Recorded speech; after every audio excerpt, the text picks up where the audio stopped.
Assalamualaikum warahmatullahi wabarakatuh. Perkenalkan, nama saya Tamara Fidianingrum, NIM 642254146, kelas 644A29. Di sini saya akan mempresentasikan matkul komunikasi bisnis. Inilah presentasi saya. Silahkan untuk menonton.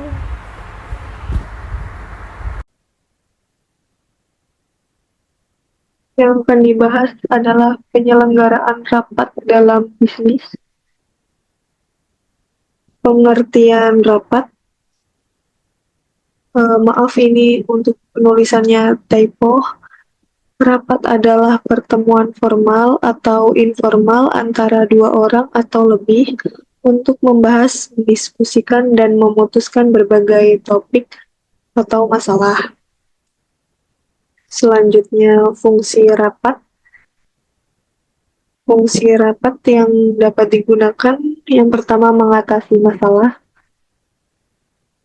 Mengatasi masalah ini, rapat menjadi forum untuk membahas dan menemukan solusi terhadap permasalahan yang sedang dihadapi oleh individu atau kelompok. Melalui diskusi, masalah dapat diurai dan dicarikan jalan keluarnya. Yang kedua, menyampaikan informasi.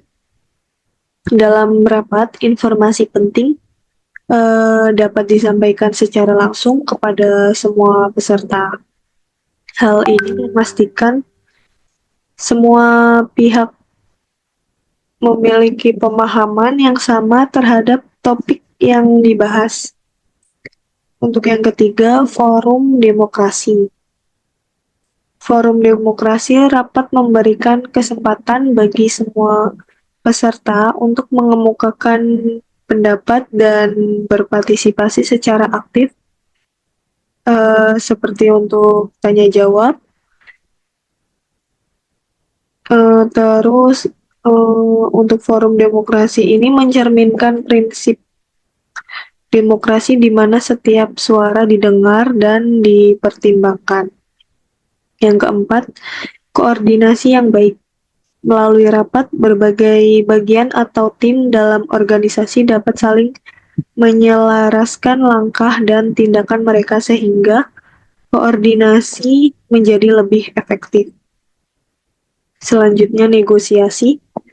Negosiasi rapat juga dapat menjadi tempat untuk melakukan negosiasi seperti dalam menyelesaikan konflik atau mencapai kesepakatan yang menguntungkan semua pihak. Pembentukan peraturan. Dalam rapat, peserta dapat menyusun, merevisi, atau menetapkan peraturan yang akan menjadi pedoman bersama dalam organisasi atau kelompok. Selanjutnya, alasan rapat. Alasan rapat diselenggarakan adalah untuk menerima laporan, mencapai keputusan bersama, menganalisis permasalahan, dan menyampaikan informasi yang penting.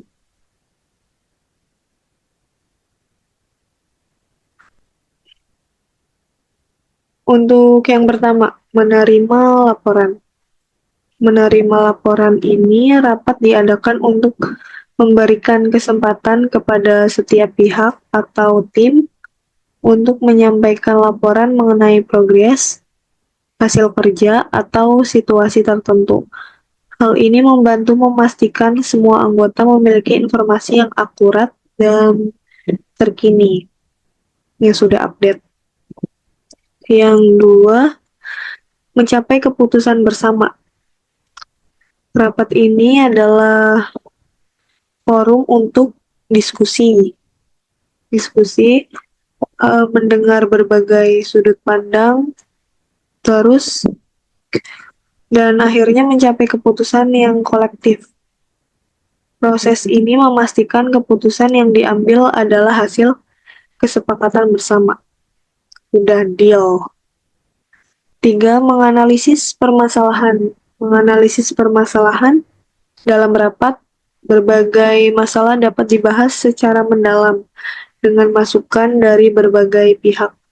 Tujuannya adalah untuk mengidentifikasi akar permasalahan dan mencari solusi yang tepat. Selanjutnya, yang terakhir, alasan rapat dalam menyampaikan informasi penting. Rapat ini digunakan untuk memberi informasi yang relevan dan signifikan kepada semua peserta, memastikan semua pihak memiliki pemahaman yang sama mengenai isu tertentu. Lanjut, tujuan rapat. Tujuan rapat yang digunakan yang pertama, satu, berbagi informasi. Rapat ini bertujuan untuk menyampaikan informasi penting secara langsung kepada peserta. Dengan demikian, semua pihak memiliki pemahaman yang sama dan dapat mengambil langkah berdasarkan informasi tersebut. Kedua, memotivasi peserta. Melalui rapat, pemimpin atau anggota tim dapat memberikan dorongan semangat kepada peserta. Hal ini membantu menciptakan suasana kerja yang positif dan memacu peserta untuk bekerja lebih baik. Pengambilan keputusan. Yang ketiga, pengambilan keputusan. Rapat adalah forum untuk menentukan langkah-langkah strategis, menyelesaikan masalah, atau menetapkan kebijakan. Keputusan yang diambil biasanya melibatkan pertimbangan dari semua pihak yang hadir. 4. Evaluasi ide atau gagasan. Rapat memberikan ruang bagi peserta untuk mengajukan ide atau gagasan yang kemudian dievaluasi bersama-sama untuk menentukan keunggulan, kelemahan, dan penerapannya. Jenis-jenis rapat. Yang pertama, rapat penjelasan. Rapat jenis ini bertujuan untuk memberikan informasi atau penjelasan mengenai suatu topik atau isu tertentu kepada peserta rapat. Biasanya, pihak yang mengadakan rapat akan menyampaikan informasi, data, atau laporan secara rinci agar semua peserta memiliki pemahaman yang sama. Kedua, rapat pemecahan masalah. Rapat pemecahan masalah ini difokuskan untuk mencari solusi atas masalah yang dihadapi oleh kelompok atau organisasi. Peserta rapat diskusi untuk mengidentifikasi akar dari permasalahan dan merumuskan langkah-langkah konkret untuk mengatasinya. Ketiga, rapat perundingan. Rapat perundingan ini bertujuan untuk mencapai kesepakatan antara dua pihak atau lebih yang memiliki kepentingan yang berbeda. Biasanya rapat ini berfokus untuk negosiasi dalam menemukan solusi yang menguntungkan semua pihak yang terlibat. Keempat, rapat resmi dan tidak resmi. Yang pertama, rapat resmi ini rapat yang diselenggarakan secara formal, seringkali melibatkan dokumen resmi, agenda yang jelas, dan dihadiri oleh pihak-pihak yang memiliki kedudukan atau tanggung jawab tertentu. Rapat ini biasanya memiliki prosedur yang lebih baku dan tercatat dalam notulen, sedangkan rapat tidak resmi berbeda dengan rapat resmi. Rapat ini lebih santai, tidak terikat oleh aturan formal, dan seringkali melibatkan beberapa orang dengan tujuan diskusi informal. Rapat terbuka dan tertutup. Untuk rapat terbuka ini dapat dihadiri oleh siapa aja yang tertarik, baik itu dari dalam maupun dari luar organisasi. Biasanya rapat ini dilakukan untuk tujuan publikasi. Sedangkan rapat tertutup, rapat ini hanya dihadiri oleh pihak-pihak tertentu yang telah diundang, biasanya terkait dengan masalah sensitif atau informasi yang tidak boleh disebarluaskan oleh publik. Syarat-syarat rapat. Yang pertama, suasana terbuka. Suasana terbuka sangat penting dalam sebuah rapat untuk memastikan komunikasi yang lancar dan transparan antara peserta rapat. Hal ini berarti semua peserta bebas untuk mengungkapkan pendapat, memberikan masukan, dan bertanya tanpa rasa takut atau hambatan. Suasana yang terbuka menciptakan rasa saling menghargai di antara peserta rapat. Yang kedua, partisipasi aktif. Partisipasi aktif ini agar rapat berjalan efektif. Setiap peserta harus terlibat aktif dalam diskusi. Partisipasi aktif tidak hanya berupa menyampaikan pendapat, tetapi juga mendengarkan dengan baik, mengajukan pertanyaan yang relevan, serta memberikan saran atau solusi atas masalah yang dibahas. Partisipasi ini memastikan bahwa keputusan yang diambil mencerminkan pandangan berbagai pihak.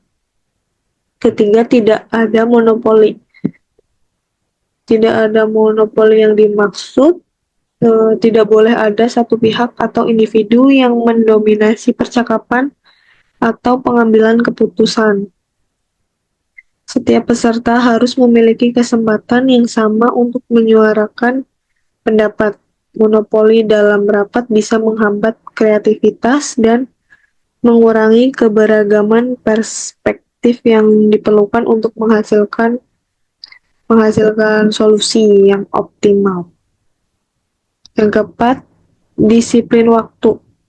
Ini sangat penting untuk disiplin waktu agar rapat dapat berjalan secara efisien dan tepat sasaran.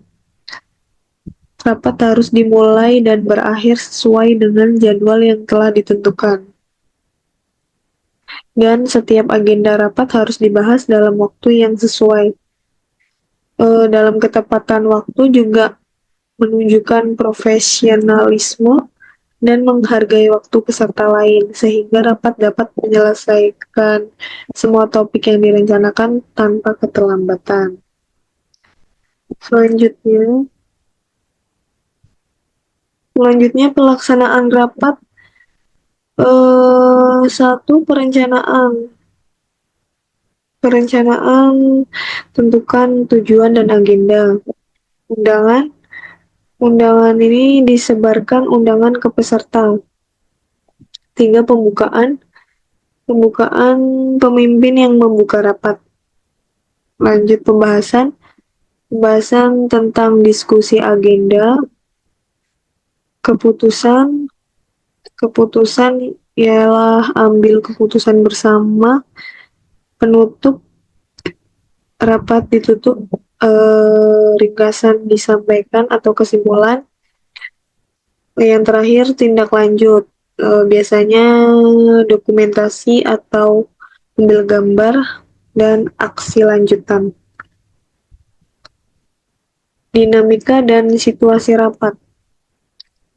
Dinamika dan situasi rapat ini, rapat bisnis merupakan suatu aktivitas yang dinamis tapi rapuh. Kedua, kekuatan dinamika rapat bermula dari kesiapan seluruh peserta sebelum rapat dimulai. Sudah prepare. Ketiga, suasana rapat dapat bersifat positif, negatif, maupun netral. Yang keempat, mereka yang mengendalikan peserta rapat dan bertanggung jawab atas terciptanya suasana rapat yang kondusif. Jadi kesimpulan rapat adalah komponen penting dalam bisnis untuk pengambilan keputusan, penyampaian informasi, dan penyelesaian masalah. Dengan berbagai jenis dan tujuan, rapat harus dipersiapkan dengan baik agar efektif. Persiapan matang, suasana yang kondusif, dan dinamika yang positif sangat penting untuk mencapai hasil yang optimal dan keputusan yang produktif dalam setiap rapat bisnis. Sekian presentasi dari saya. Mohon maaf bila ada kesalahan. Terima kasih. Wassalamualaikum warahmatullahi wabarakatuh.